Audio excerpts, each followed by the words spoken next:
आज पहली खबर आपको दे रहे हैं कि कप्तान की रिहाई की खबर आ गई। कप्तान कब रहा हो रहा है, उसकी रिहाई की खबर आ गई है। हुकूमत के लिए खतरे की घंटी बज गई है। किस तरह, ये भी आपको बताते हैं। तहरीक का आगाज हो गया है। तहरीक का आगाज किस लिए हुआ, ये भी खबर आपको देंगे।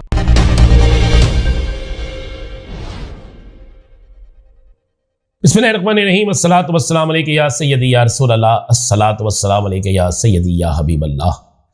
तमाम सुनने वालों को अस्सलामु अलैकुम। मैं हूं राना अज़ीम और आप देख रहे हैं राना अज़ीम ऑफिशियल यूट्यूब चैनल और फेसबुक पेज। आज 3 बड़ी गर्मा गर्म खबरें हैं। टरू का दिन है, ईद का दूसरा रोज है। मैंने आपसे कहा था कि ईद के पहले 3 दिनों में आपको बड़ी खबरें मिलेगी। काज के पहले व्लॉग में मैंने कहा था 48 घंटों में बड़ी खबर आएगी। आज पहली खबर आपको दे रहे हैं कि कप्तान की रिहाई की खबर आ गई। कप्तान कब रहा हो रहा है, उसकी रिहाई की खबर आ गई है। अभी आपको तफसील से बताते हैं। हुकूमत के लिए खतरे की घंटी बज गई है। किस तरह, यह भी आपको बताते हैं। तहरीक का आगाज हो गया है। तहरीक का आगाज किस लिए हुआ, यह भी खबर आपको देंगे। सोशल मीडिया पे बहुत सी खबरें गर्दिश कर रही हैं बहुत से मामलात के हवाले से।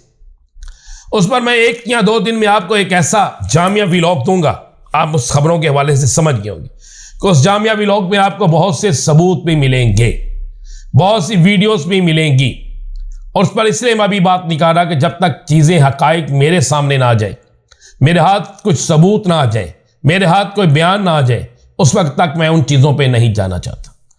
अब बात करते हैं इस वक्त की सबसे बड़ी खबर जो है, जिसके हवाले से आज बाकायदा बैरिस्टर गौहर, जो कि तहरीक इंसाफ के सदर हैं, उन्होंने आज वाज़े तौर पर यह खबर, यह बयान दिया है कि मई के पहले हफ्ते में, यानी मई के आगाज में कप्तान जेल से बाहर होंगे। मैंने कहा था कि 30 अप्रैल तक कप्तान पाकिस्तान की सियासत में दोबारा खुद बाकायदा शामिल होंगे, यानी जेल से बाहर होंगे। इन्होंने मई कह दिया है, लेकिन अप्रैल में ही या मई के पहले हफ्ते में कप्तान की रिहाई कन्फर्म है। यह आपको मैं खबर दे रहा हूं कि कप्तान की रिहाई की खबर आ गई है।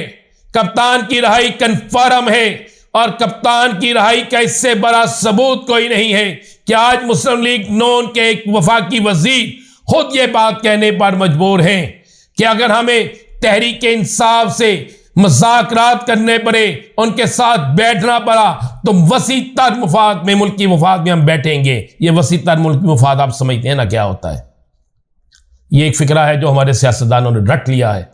हुकूमत लेनी हो तो यही बात कहेंगे, हुकूमत छोड़नी हो तो यही बात कहेंगे, मुज़ाकरात करने हो तो यही बात कहेंगे, मुज़ाकरात बिगाड़ने हो तो यही बात कहेंगे, किसी को गिरफ्तार करना हो तो यही बात कहेंगे, किसी को ना गिरफ्तार करना हो तो फिर भी यही बात कहेंगे। और ये ज़्यादातर ये बातें दोनों जो हैं, ये 3 सियासी जमातें करती हैं, पीपल्स पार्टी, नून लीग और MQM पाकिस्तान।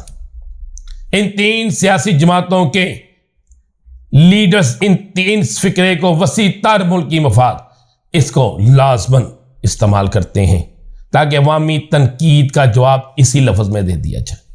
तो खबर यह है कि कप्तान की रिहाई के हवाले से एक तहरीक इंसाफ की कोर कमेटी के कुछ लोग बैठते हैं, उसमें वकला भी मौजूद हैं। तमाम केसेस का जायजा लिया जाता है, तमाम हालात का जायजा लिया जाता है और उसके बाद यह चीज फाइनल हो जाती है कि अब तहरीक इंसाफ के सरबरा कैदी नंबर 804 की रिहाई हर सूरत में होने जा रही है। और यह खबर मुकम्मल तौर पर कन्फर्म खबर है और यह खबर आ गई है कि तहरीक इंसाफ के सरबरा इमरान खान रहा होने वाले हैं। और एक और ईद जैसी खुशी तहरीक इंसाफ के कारकुनों को, तहरीक इंसाफ के साथियों को, तहरीक इंसाफ के नौजवानों को मिलने जा रही है। दूसरी खबर आपको मैं दे दूं, कप्तान की खबर के हवाले से मैं एक और चीज आपको बता दूं। कप्तान को तोड़ने की, कप्तान को गिराने की जितनी कोशिश इस महीने में हुई है, इतनी शायद किसी और इस 9 माह के दौरान ना हुई। बेइंतहा कप्तान को गिराने की कोशिश की गई। इवन चांद रात से एक दिन पहले भी कप्तान को हराने, गिराने, झुकाने, तीनों लिहाज से कोशिश की गई, मगर इमरान खान डटा रहा। इमरान खान डटा हुआ है और इमरान खान अपनी बात पे कायम है, जिसके बाद ये बात तो बड़ी क्लियर और वाज़ेह हो गई है कि कप्तान को हराना, गिराना मुमकिन नहीं था।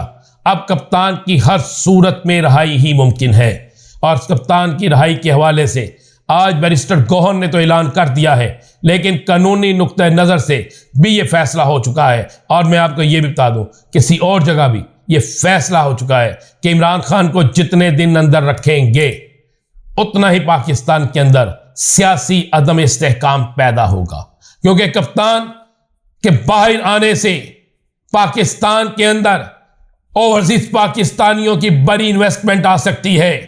कप्तान की एक आवाज पर पाकिस्तान के लिए लोग मरने के लिए तैयार होते हैं, पैसा खर्च करने के लिए तैयार होते हैं, और ये बात उन्होंने देख भी ली है।